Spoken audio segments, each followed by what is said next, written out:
just gonna let y'all know, bro. They just gonna stare at you. They be like, man, I you do. seen that movie, huh? It's just like how we feel about 8 Mile and ATL. It's not a real representation. Yeah, it's fun. It's fun to watch, but it's not really Atlanta, Burn man. rubber, not your soul. Hell no. I remember when I first heard that shit, I was crying laughing, bro. That's And they funny. had Lawrence Fishburne on that big ass Hayabusa, bro. That's a scary bike.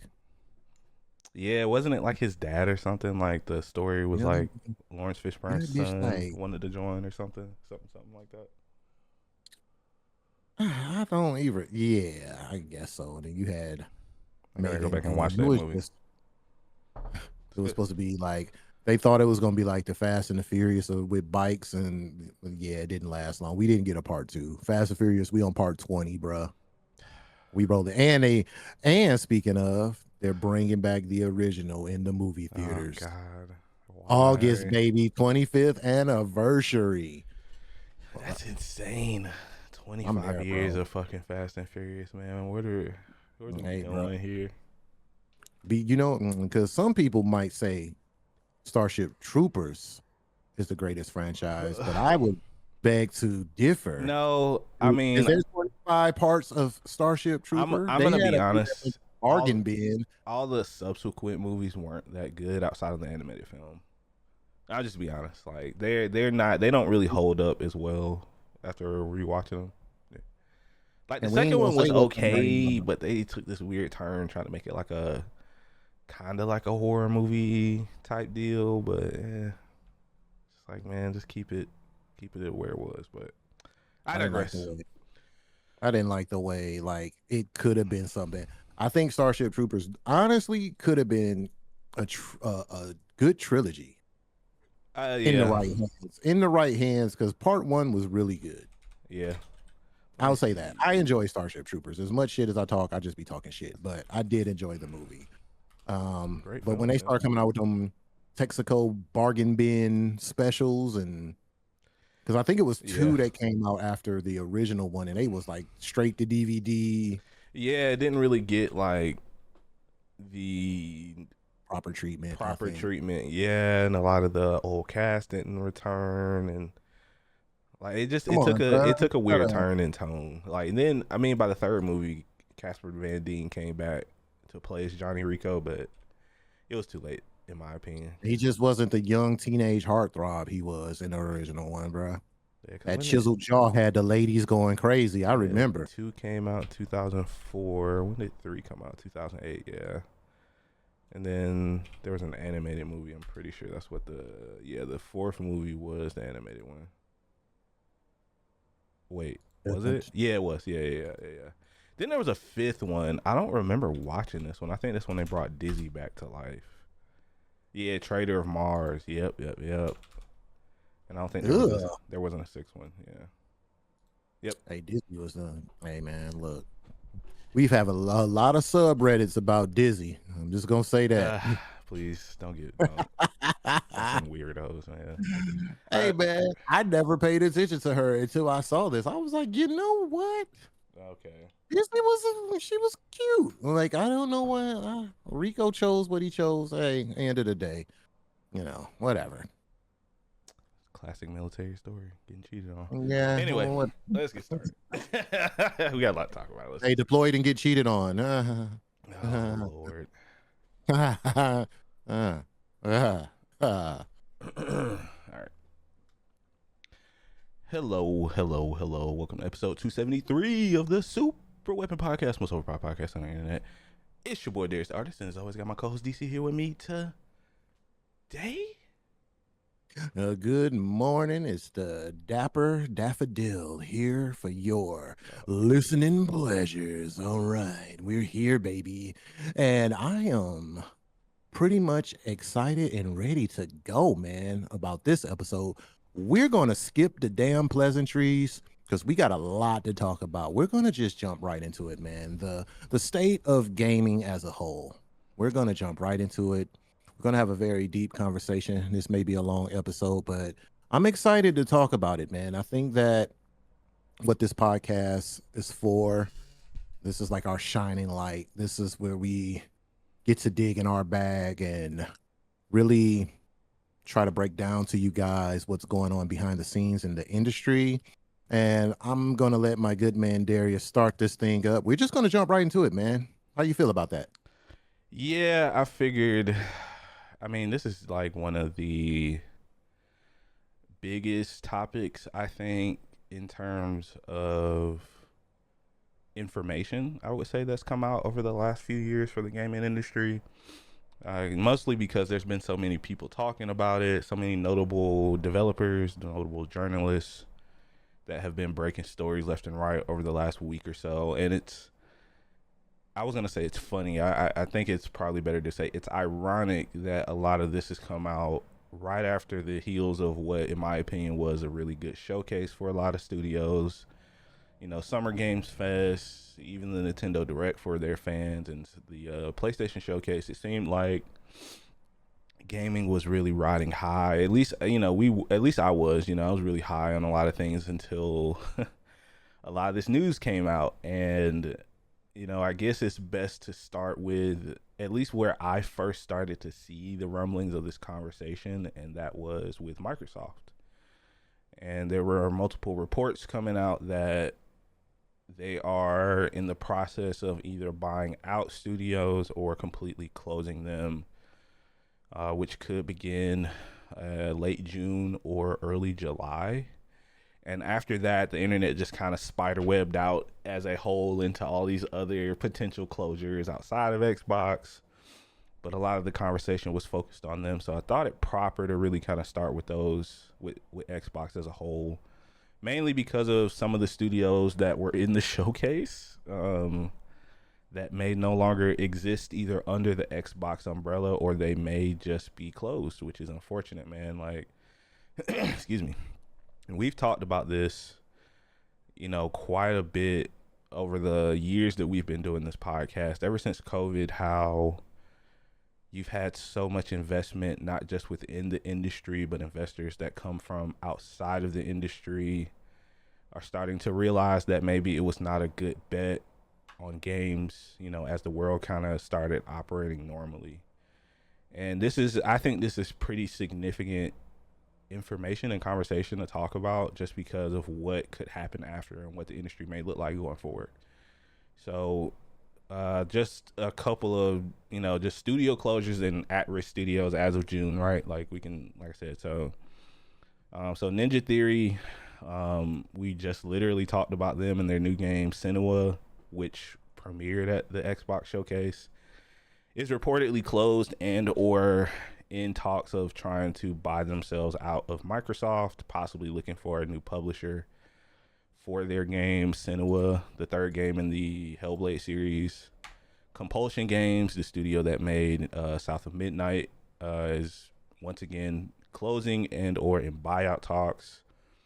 Double Fine, the studio that made Psychonauts 2 and most recently Kiln, same situation. Arcane Leon, the studio that is under the Bethesda umbrella, has reportedly been closed. And then we have a few others that, like I said, exist outside of that. Bungie, man, it's not looking good for Bungie. Reports are close to 50% of the studio will be laid off, which rounds out to about 400 jobs. Square Enix, Eidos Montreal, under the Square Enix umbrella, 124 people have been laid off, and their AAA project has been canceled. Ubisoft has laid off 680 people and currently restructuring, and Epic Games have laid off 1,000 people. 1,000 roles have been eliminated, excuse me. And I think what makes this stuff significant is because all of this is happening around the same time.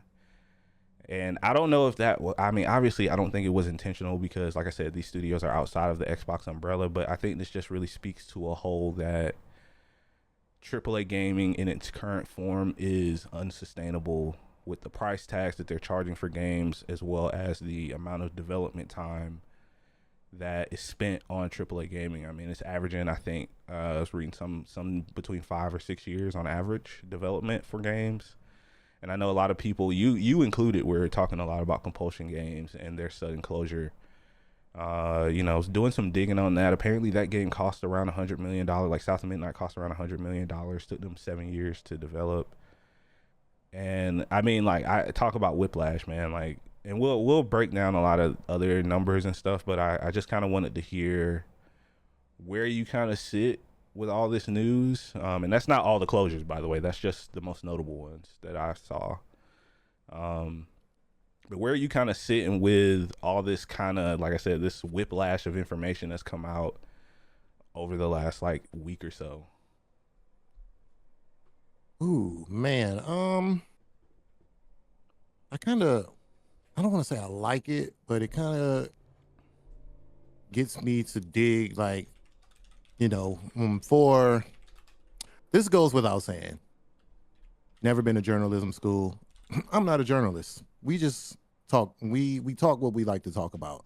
But when we get topics like this, I kind of feel like a little journalist a little bit. Like I try to dig in my bag. I really do Mm-hmm.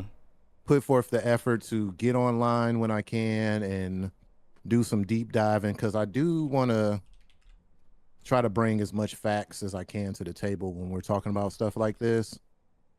And it's been a lot. It's been a lot, honestly, since Asha got into the position that she's in, just trying to keep up with everything that she has going. And it's been a lot. It's been a lot of moving pieces with Xbox. I'm not surprised by, honestly, I'm not surprised by what's happening at all. Yeah. Um, we knew because we've been doing this for damn near 5 years. So we kind of seen the parts moving. Like I'm not surprised by any of this. It's very unfortunate. Don't get me wrong, because in the process of this happening, people will lose jobs. But I think right now, with everything up in the air, hopefully, people are preparing themselves to unfortunately get laid off. So, they got time to spruce up them resumes and stuff and start making some calls. And you know what I'm saying? I kind of try to look at it from a good perspective of usually when people get laid off, they usually end up teaming up together and kind of opening up a new studio and doing amazing things. That's how I kind of try to look at it. If that's kind of a positive way of putting a spin on it, you know what I'm saying? Because it's going to be, Yeah. excuse me, we got a rough road ahead, man. And I think what Asha's been doing is her level of transparency, even though sometimes that level of transparency may backfire, I think she feels like, why hide these things? Because when they come out, people are going to be, for whatever reason, they're going to be upset and blame her. And you know how the internet just does stupid internet shit without really doing any research. But I'm a fan of just ripping the band aid off of the situation and kind of telling everyone, like, hey, you know, this is what's going to happen. They're going to hate you now and then they're going to love you later. Like, it's Yeah. just that kind of relationship, man. They're going to hate you when shit like this happens. They're going to praise you when you do things that they like. But when you're in the executive level, you have to kind of put your head above the clouds and not listen to the noise. Yeah. And as much as people are online saying this, that, and the third about Xbox, Asha, or whoever, Matt Booty, whoever, these people, for the most part, are not really paying attention to what you're saying. It's always business. It's always forever going to be business. Like we're going to listen to the internet and that spirit of people a little bit because feedback is needed. Not going to say that they just completely do not listen to you guys. Like constructive criticism, feedback that actually helps, they're going to listen. But we're just at this point, man, to where Xbox has been just in the red for so long, right? So it's kind of crazy. I don't understand the blame on Asha just like yet because she was put in this position to kind of fix Xbox. So I've said it past episodes. We're gonna have to give her some time. I'd say about a year, some change to see what really happens. I'm not a fan. Don't get it twisted. I'm not a fan of layoffs. Period. Like Yeah. I'm not Likewise. a fan, but I do understand business is business, and I want y'all to think of this, right?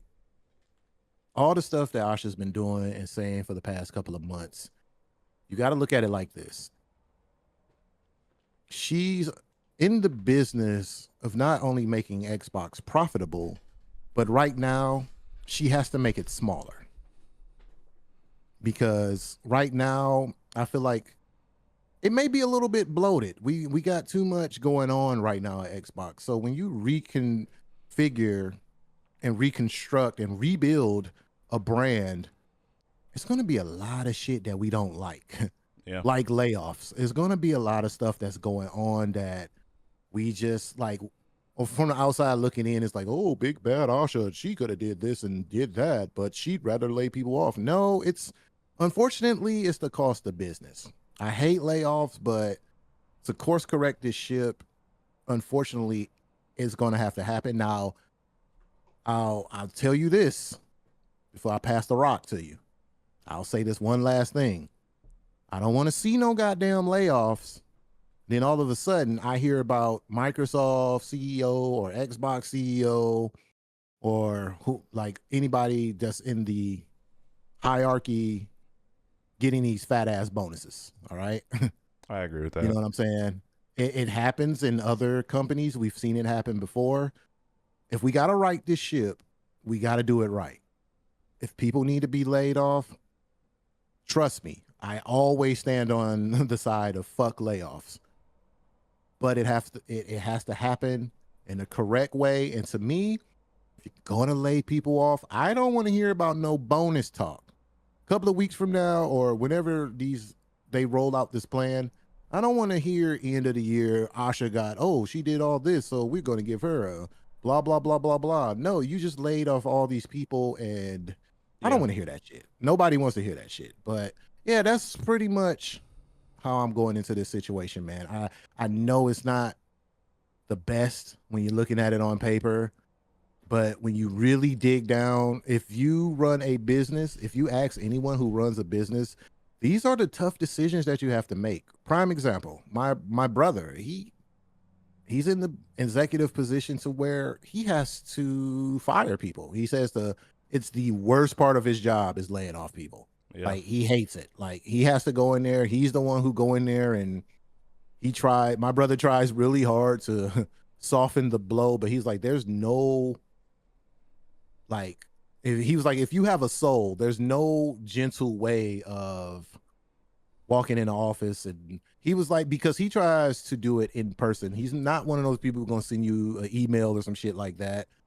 Like my brother's like, at least I can look you in your eye and tell you what's going on. It sucks, but that's the cost of business, man. That's where we at right now. Like that's the cost of business. And I'm still gonna wait my year and some change before I give my total Asha review. Yeah. I think you made a lot of really good points, and people in chat are as well. I've been really sitting with this information for the last couple of days, really trying to put my thoughts together on how did we get here with Xbox. And in my mind, it boils down to three things for me. And I'll say this before I get into it. I don't blame Asha for making the decisions that she's made. I think that if you look at the history of the work that she's done at other companies, and she is what I would call a shark who's not afraid to make the hard decisions to get things back on track. There was a reason why Satya, Xbox leadership, Microsoft leadership, brought her in. It doesn't make this information anything easier to swallow. But the first thing that I look at with this, right, the last time Xbox had a change in leadership from the Don Matrick era into Phil Spencer's era, Xbox was in a completely different place. If you look back at Xbox back then, they didn't have many first-party studios. They didn't have much in terms of internal workings outside of Gears and Halo, right? Now versus now, where they invested probably a little over $100 billion at this point into buying studios from Minecraft to all the studios they bought in 2018, and then following Bethesda, and then following Activision. So now, once again, with studios and the industry at large realizing that the investments have not paid off, they are looking to undo a lot of that, what they did. And no, it doesn't make it right. It's not fair. But I feel like that's one of the biggest problems there. They expanded too fast. And this is stuff that we talked about with all these acquisitions, that you can't just put this money down and then these studios not produce. Or, I look at Phil, right? Like, he was a people person. Everybody really loved Phil. He was very well liked across the industry. That's not a secret. Do I think he was too lenient with some of these studios? I do. I mean, you look at the current state, because I remember listening to a lot of interviews of studios talking about being purchased by Microsoft, Double Fine in particular, too.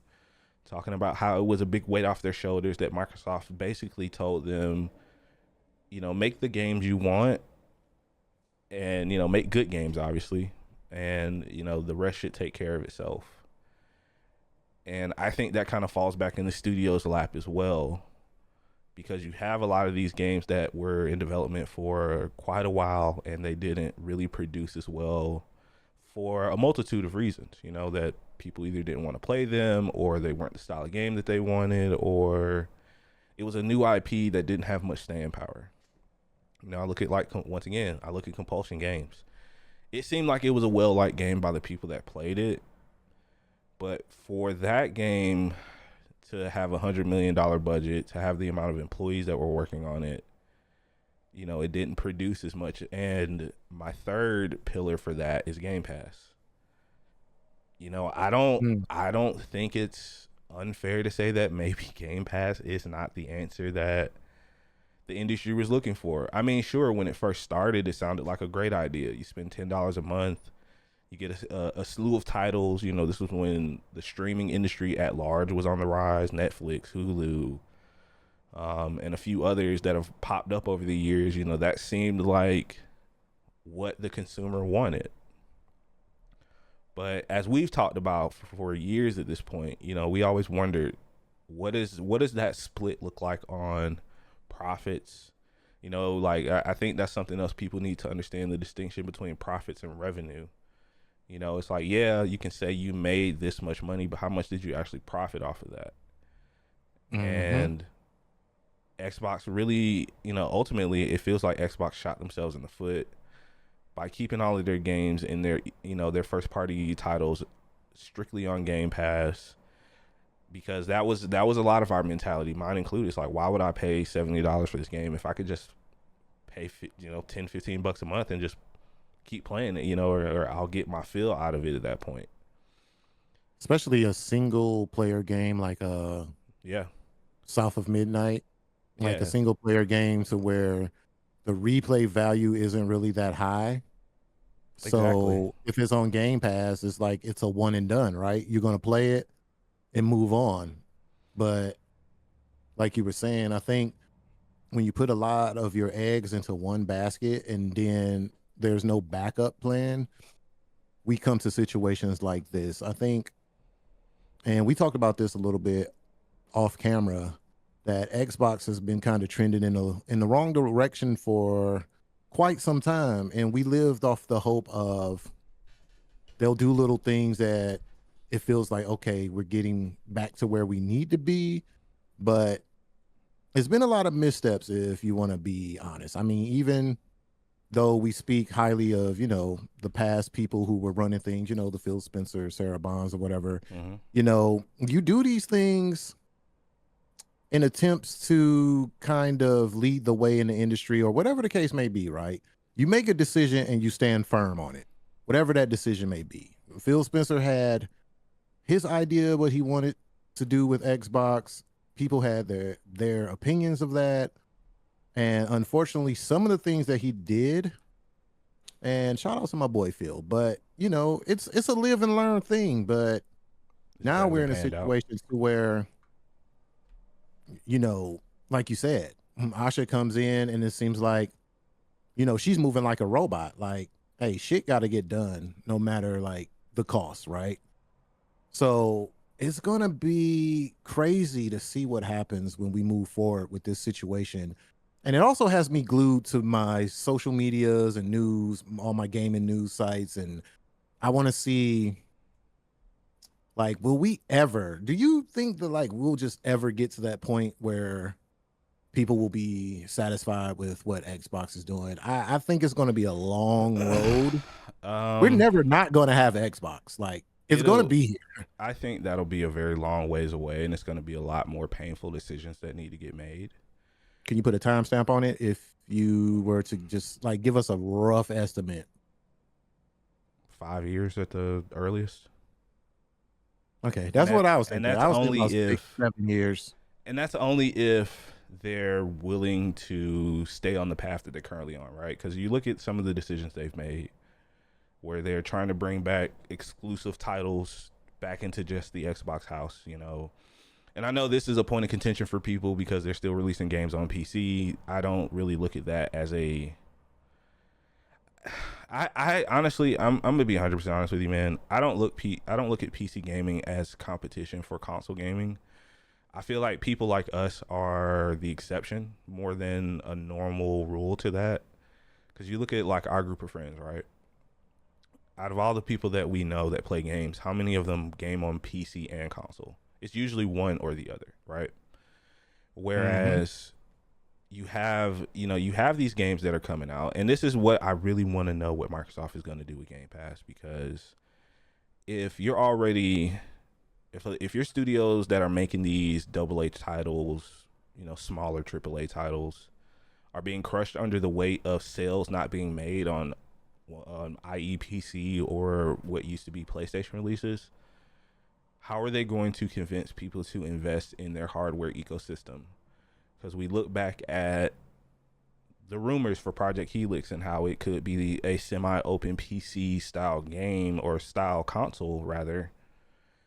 How are they going to justify that for someone buying a console? Are you going to do what you said you're going to do, open up other storefronts, have the ability to play Steam games on this system, or are you going to do what PlayStation is doing, which is pulling their games off of PC, their first party games, and they've basically admitted as much this week, and try to keep that in house? Because at this point, you're running into two major issues, which is the production of Xboxes. Asha, she admitted that in that Bloomberg interview, where she said they can't make them fast enough for people to buy. We already know Xbox Series console sales are down.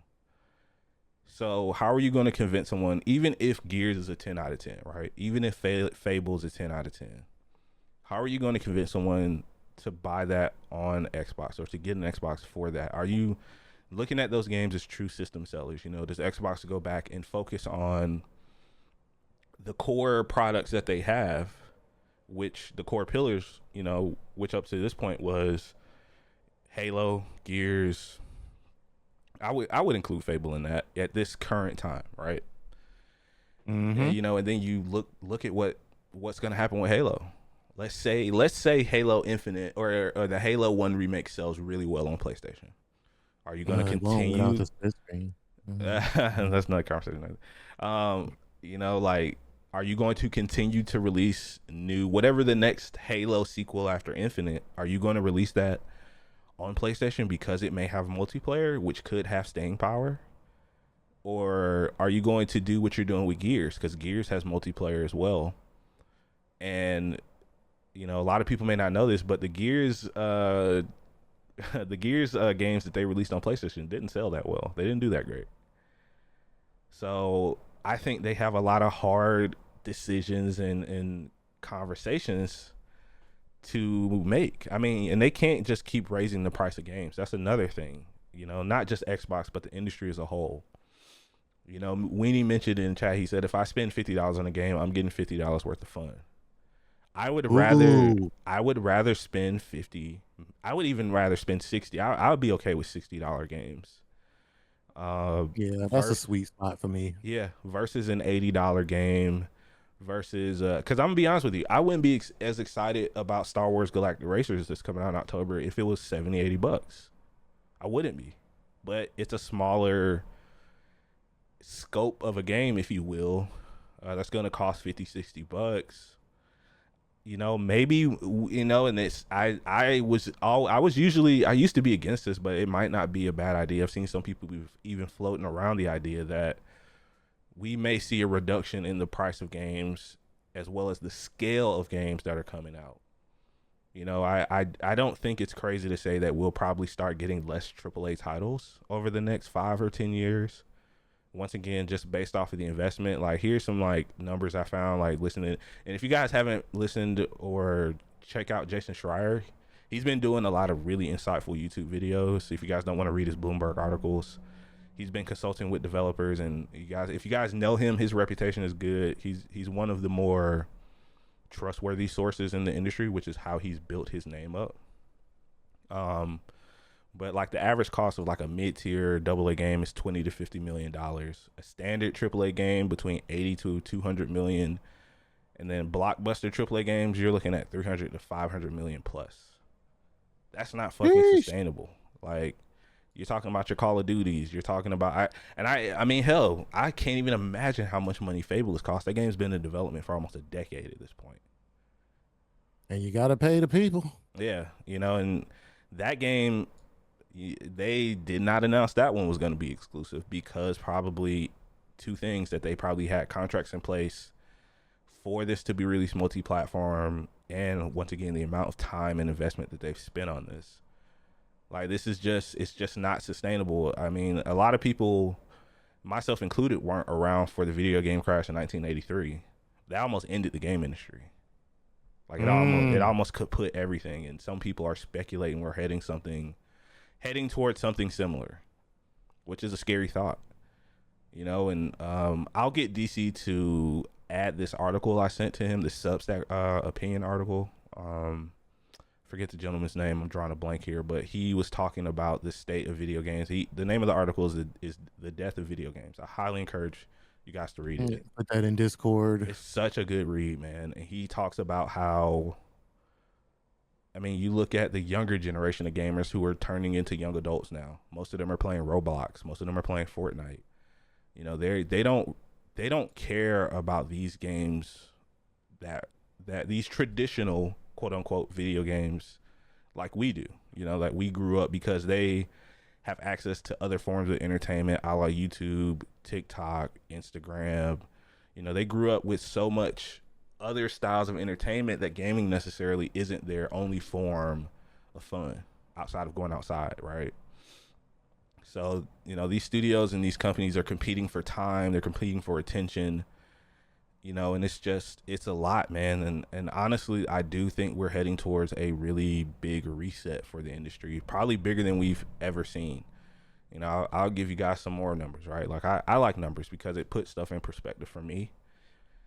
Since the beginning of the year, there's been almost 4,000 developers that have been fired. There's been, like, we're in June, like almost 4,000 people since 2022, since the middle of 2022, between the middle of last year, there's been 45,000 job cuts. That's 1 in every 3 developers have been laid off. Sheesh. But the video game industry global revenue in 2024 was $184 billion. Like, the numbers don't really match. And as we've always seen, right, number must go up. I honestly, and Xbox always does this shit. Like, I think the reason why the conversation has been so focused on them is because they have terrible timing with news. Like, they are historically awful. You have a really good showcase. Everyone's really excited for the future. She's saying all the right things. She's on Twitter. She's in the community trenches talking to people. And apparently, like, with Ninja Theory, right? Like, apparently they have known about this for a while, that, maybe they were using the showcase as a form of publicity for Senua. Maybe they're like, hey, please pick us up. Somebody pay the tab on this, and this. But even still, like, that's just not a good look, man. Like, honestly, I would have preferred them to pull that trailer if they were going to do this shit.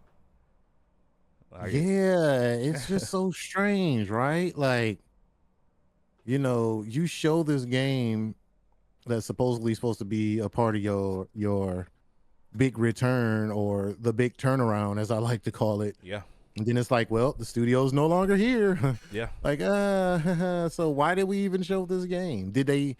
I'm pretty sure that they knew this was coming, right? yeah. I mean, word on the So, street from a couple of reputable sources is that they were already in talks with Microsoft about either buying themselves out or the studio was going to be shut down. So they probably used this as a Hail Mary to to right. to get picked up by another studio. I mean, the best way I could, like, if anybody is sports fans in here, right? Like, I'm a big football fan. I look at Asha coming in as the new head coach or GM of a football team, right? And Mm-hmm. that team has not been doing very well for a long time. And so they look at the players that are there and they're like, "You're not my guys. I didn't bring these guys in, so I'm going to make changes to get this ship back on what I think is the right track." So you'll have a quarterback that might get traded or released, or a star player that might get traded or released, and they only keep a very few core players. You look at your Activisions. Call of Duty's not going anywhere. There's a reason why that shit ain't on Game Pass anymore. They lost $300 million putting Call of Duty on Game Pass. That's why it's not there anymore. You look at Bethesda. Word on the street is they're not working on I think ESO and the next Elder Scrolls. Jobs are up in the air. Arcane Leon, David mentioned them earlier. Redfall. Like, they're out of here. They're gonna, and I'm not laughing because they deserve it. It's just, it's the truth, is it. And one thing that Jason talked about that I haven't seen a lot of other people, because he's a big history buff in the game industry, is digital distribution and how that has changed from physical copies to digital distribution and how that affected the industry. So a lot of people don't remember Xbox was real against fucking games going to GameStop. You trading your games in, because studios don't make money off of that. They don't get any share of that money of that game being resold if it's traded in. So you had a lot of studios, a lot of games, publishers, developers pushing for digital copies of games, and that's kind of where we are now. So there's a very few number of people that buy physical copies of games. Winnie and Dave are the two first ones that come to mind. Mm-hmm. So they're making less money off of buying. The studios are making less money off of digital copies versus physical games. Like, he mentioned that publishers like EA, right? They might make roughly $35 on a physical game, but that jumps to $49 for digital. So they're making more money selling digital games because they don't have to worry about printing stuff on discs, creating the cases. So they're making more money on digital versus physical copies. And I mean, that kind of made shit that accelerated the problem. And here we are. Ooh, Here here we we are. are. So I mean, it's just it sucks, but I could imagine if I had like predictions, because this is something I was thinking about too. One solution could be, once again, that we see less $70, $80 games that come out. Like, you'll have rare occasions, which is why I'm very, very, very interested to see that pre-order price tag for GTA 6. Because I don't know if you guys saw, they Mm, announced that you could pre-order the game. I think it's June or July 25th. June 25th, this month. Yeah. So some people are speculating. What's your over/under on $70 for that? What do you think is gonna? $70 for GTA pre-order Yeah, like, what do you think the game is going to cost? with what was their budget? Like 2 bill? I would probably say probably $1.5 billion, probably close to 2 billion with marketing. Considering GTA 5 made what in 24 hours? A billion? Um, I see 70. I think it's going to be 70. Yeah, I think it's I 70. don't see it going past 80. I know some people I think are thinking that they don't 100. want That's to piss. fucking ridiculous. No, no, no. Maybe for some kind of super special edition or some Mm-hmm. shit. Mm-hmm. But for the core game, I think that with their fans and the anticipation for this game and how well GTA 5 sold and broke records, I think they don't want to push it. I think they're at a point to where they don't you tread lightly here because you everything is in your favor. There's no need to push it. Like don't let greed fuck you up. Yeah, Like just go ahead and leave it regular price. This game is going to set a tremendous record in sales. I could see it. June 25th, I think the world buys this game. I think this yeah, game will be the it's going to break records as the most the highest pre-order in the history of pre-orders. And I'm saying this not like I'm even, like I'm saying something prolific here. Like I think we all know what this game is going to do, man. This game is going to literally take over the rest of the year in the gaming, in the whole gaming sphere. Like we're going to hear about this shit from June 25th until it drops. Like they already doing it now. I mean, if you're on social media, like every little thing that GTA does, that's why I've been kind of tuning it out. It's like, oh, there's a feather in the corner. Oh, this is the girl who was on the cover. Now y'all messaging this girl, and she's like, "That's not me." yeah. And it's And like the, and it's the all these reason, little weird things, right? yeah, and the reason why I brought it up is because I think it's going to set a trend, good or bad. Depending on what they do, other studios, other premier studios, which once again, I think there are maybe five out of the thousands of developers, out of the thousands of studios across the world. I think there's maybe five studios that could get away with doing what they're gonna do. And I mean, we sit here like I'm just afraid of what's gonna happen. Like I am, and it's you think like one thing I noticed too is the conversation around AI. We can get into that too because Epic just had their State of Unreal this past week. It's very technically tech heavy, technical jargon. I'll tell you guys to watch it. I had a great time watching it. It's like an hour and a half, hour and 40 minutes. But one of the biggest things that they talked about was the use of AI tools, not just generative AI. We've talked about this plenty of times. But the use of AI tools to help reduce the cost of development. And I think I'm gonna just keep it a buck with y'all, man. Like it's time to embrace the shit. It's not going anywhere. It's not taking jobs. As somebody who works in tech on a regular, like the smart studios are gonna use it as a force multiplier versus replacing people. Like generative AI, I think that shit still has no place in content creation, game development. But some of the stuff that they were showing in the State of Unreal was very interesting to me. And I think it could help with some of this stuff. Not to mention some of the biggest studios in the world are in some of the most expensive they're in some of the most expensive cities in the world.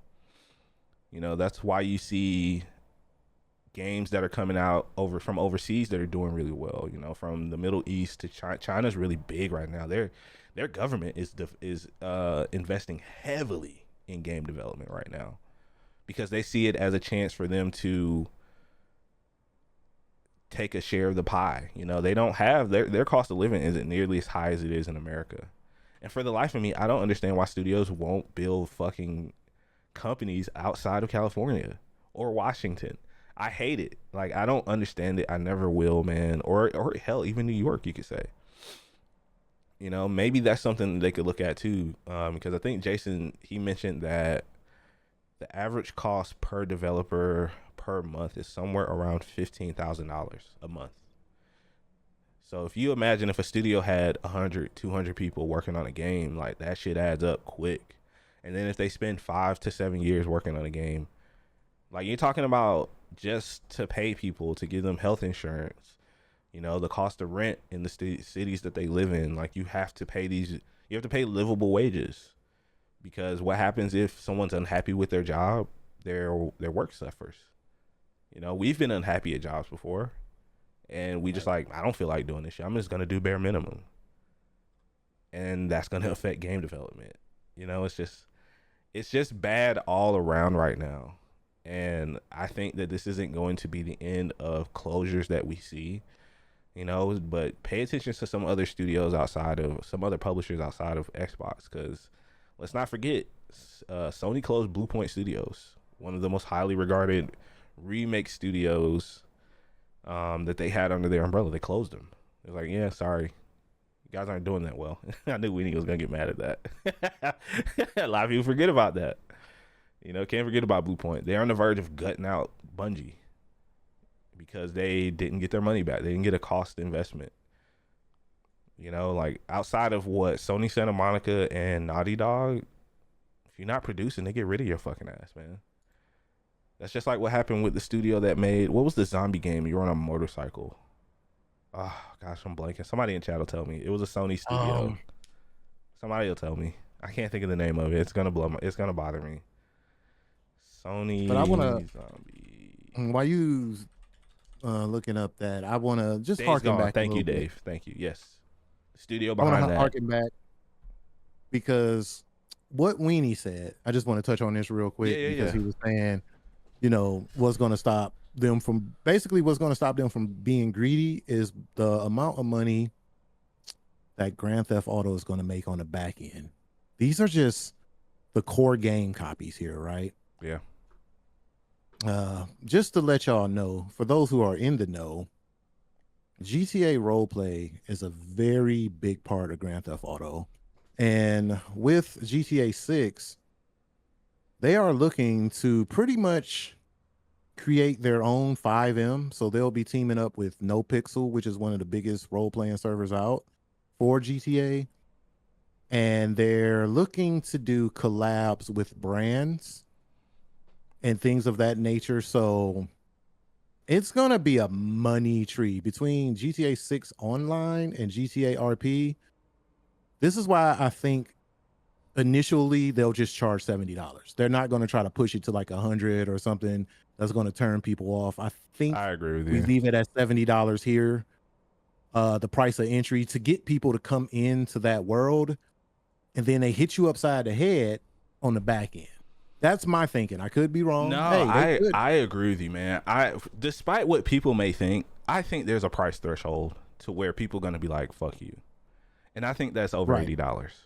You know, I know GTA is one of the biggest franchises in the world, but the current state of the industry right now, I think they have a threshold. They have a line they can't cross because they don't want to risk it, because they have to just like DC said, like, this game is the amount of money that was invested into it. They have to plan for the future. You know, they have to plan for GTA Online and whatever form that takes for GTA 6.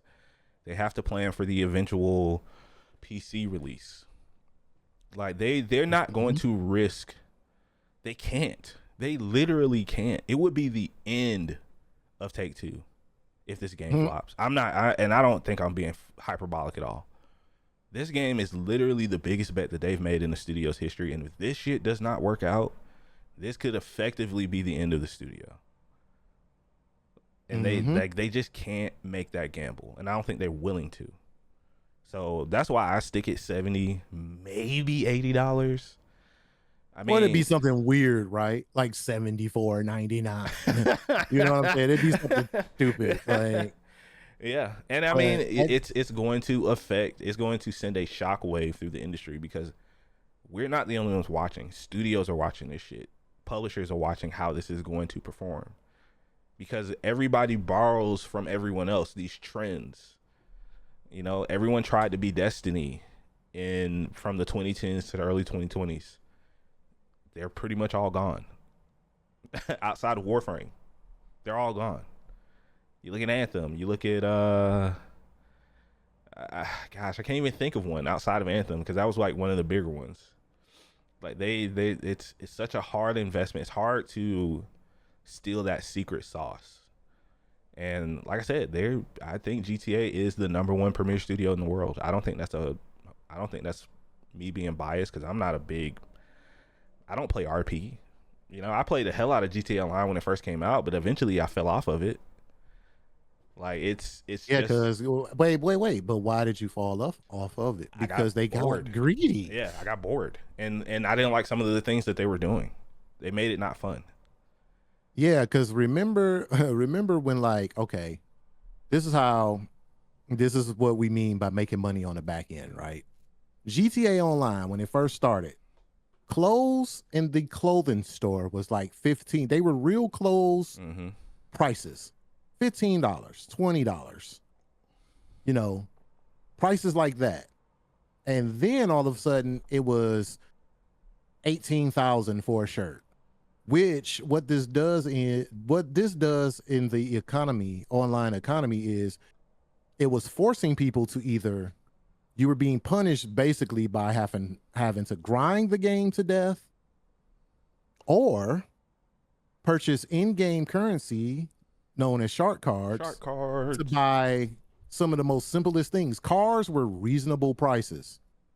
Now your average cost for a car in game is 1.5 million. That's so insane. And the are only paying you like 15,000 per mission unless you do a heist. Mm-hmm. And it's hard to do a heist because you can't. Well, some of them, I think they changed it now to where you can solo them, but at first you couldn't solo a heist. You had to get a team. So they do all these little tactics to push you towards in-game currency. This is why GTA 5 to this day is making millions a month because people are currently still buying a large amount of in-game currency. That's why they still drop, you know, every month they'll drop like some kind of new heist or something, and they get you to all this new cool stuff, new cool cars, blah blah blah. How much does that car cost? 4 million. How much does a mission pay out? 20K. You see, this is what they're going to do with six. They're going to use the same formula because nobody's complaining, and if it ain't broke, they're not going to fix it. And this is how they make all this money on the back end. So, regardless of what people think, GTA 6 is going to be fine. It's going to be fine out of the door because June 25th, they're probably going to make all their money back. I really feel like they are. I feel like they're going to break even on pre-order day. I'm curious. And then everything else is going to go up. It's going to be profit from here on out. I'm very curious to see what those numbers look like.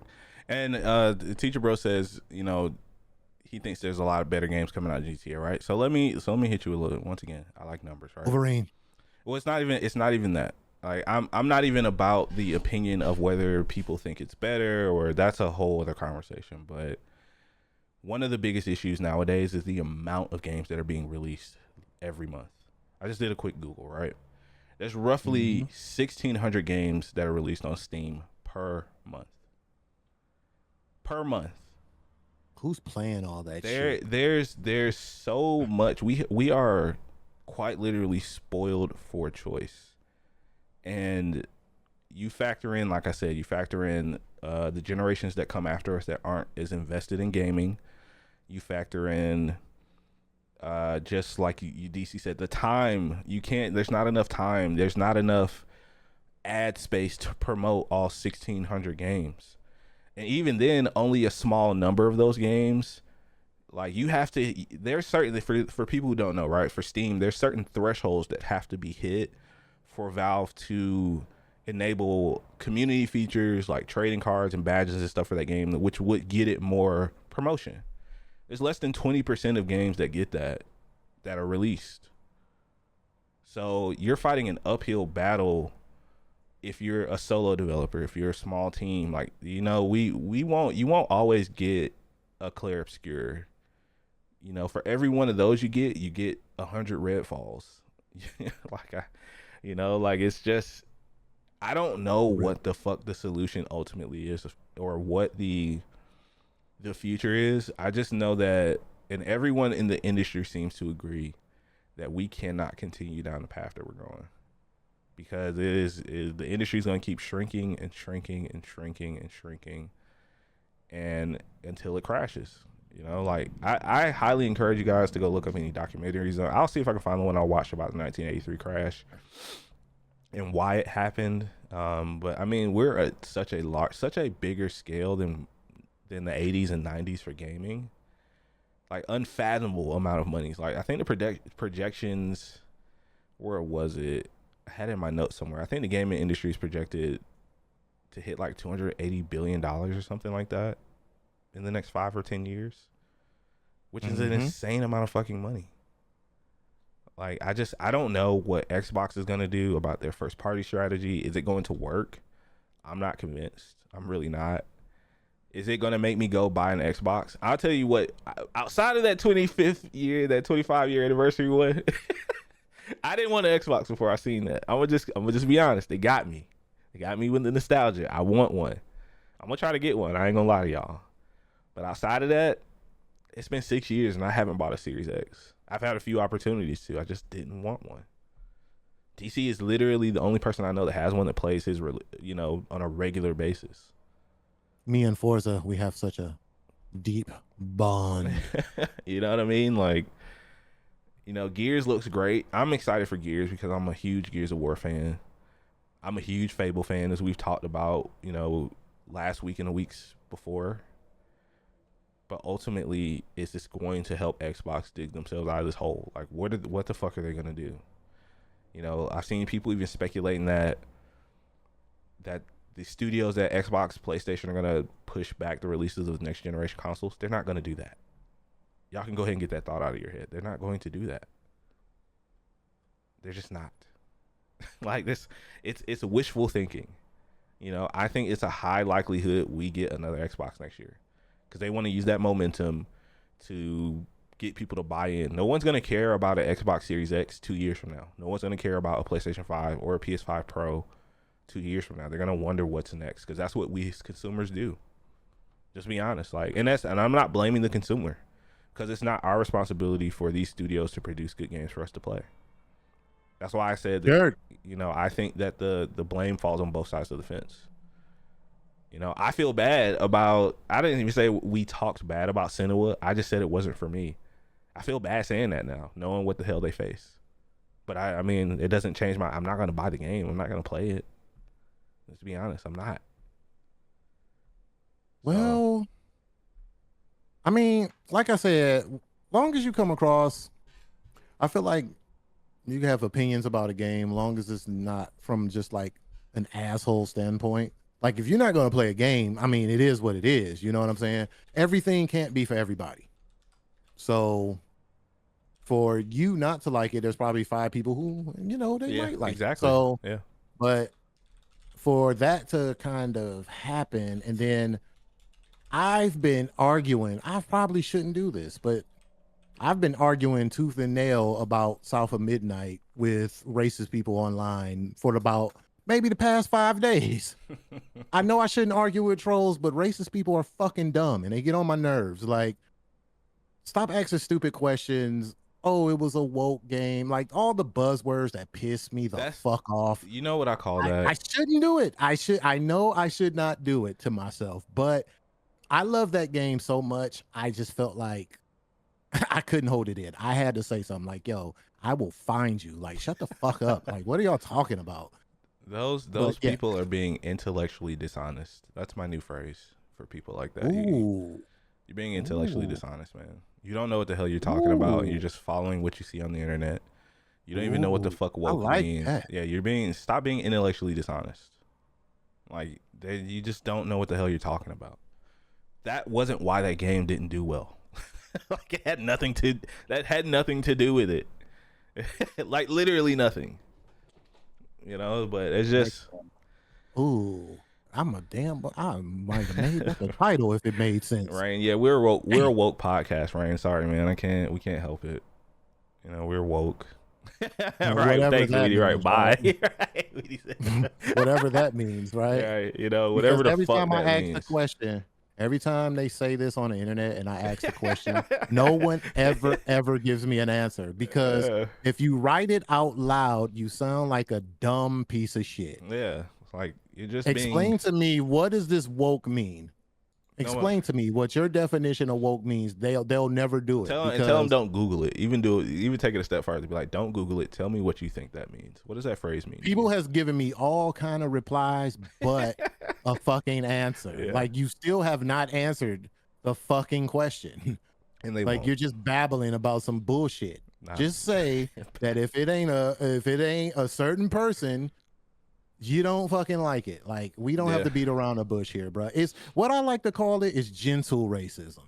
yeah. Like it's like PG racism. Like you just don't want to come out and say it. Just say So you're you're like, oh, racist. that's woke. Just tell me you're racist. It's okay. Oh, It's fuck not everybody. okay, but just Oh, tell me you're racist. Okay.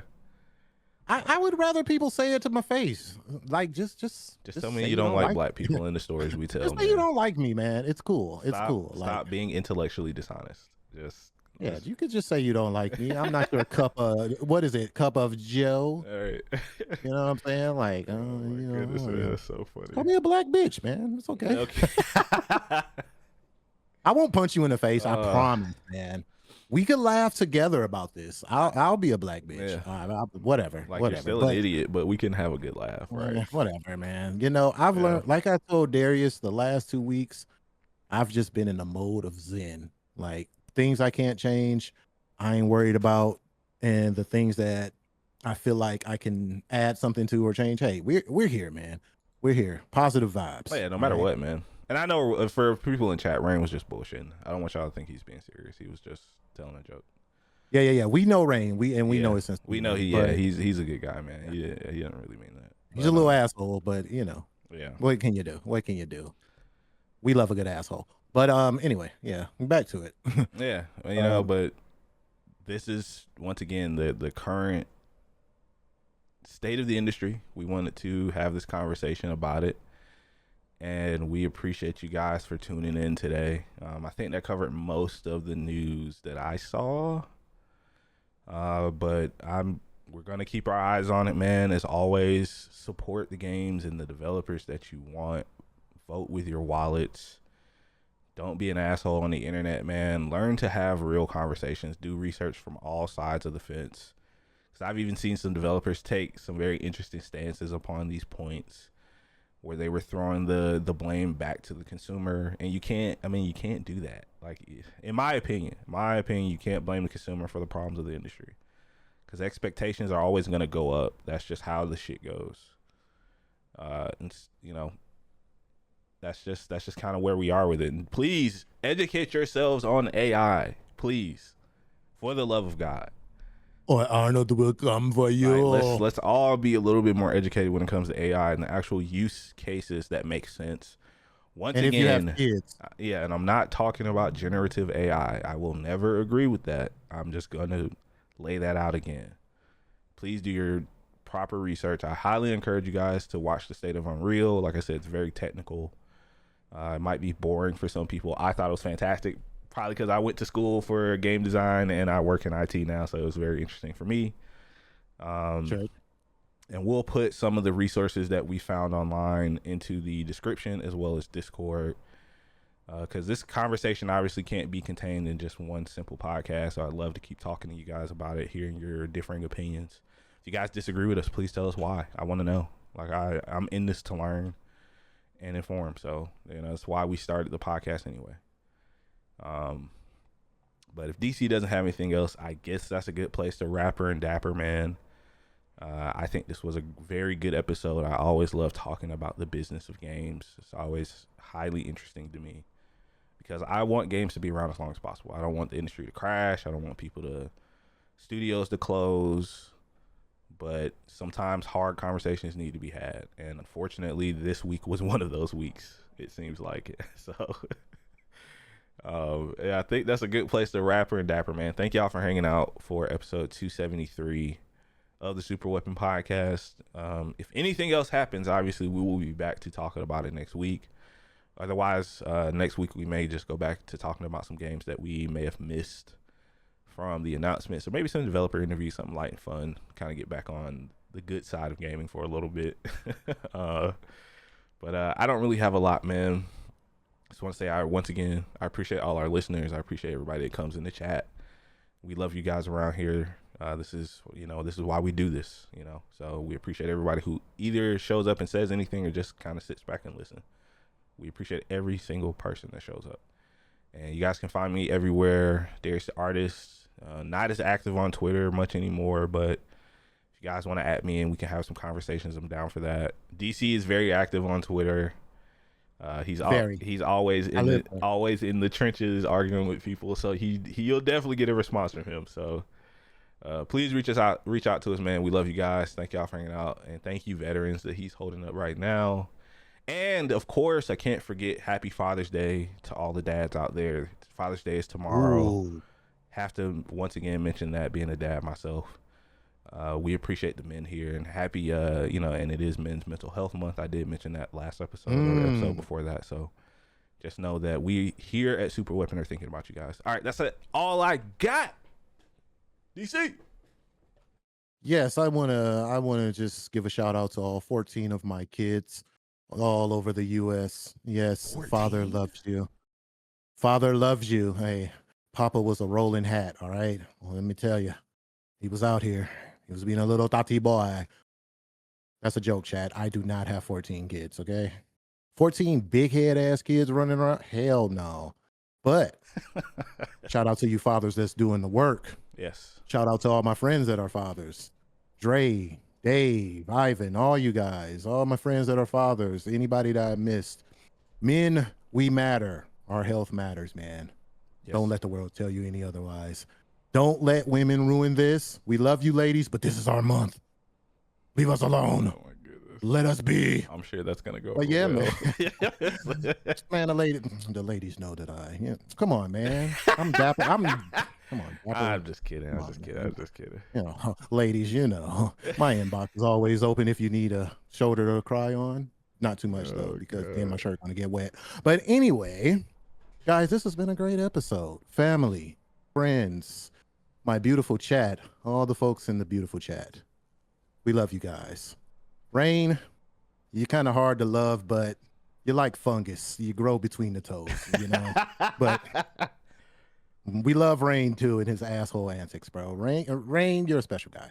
But I hope you have a good day as well. I hope everyone has a good day, man. Let's just live, try to make the best of what we can make the best of.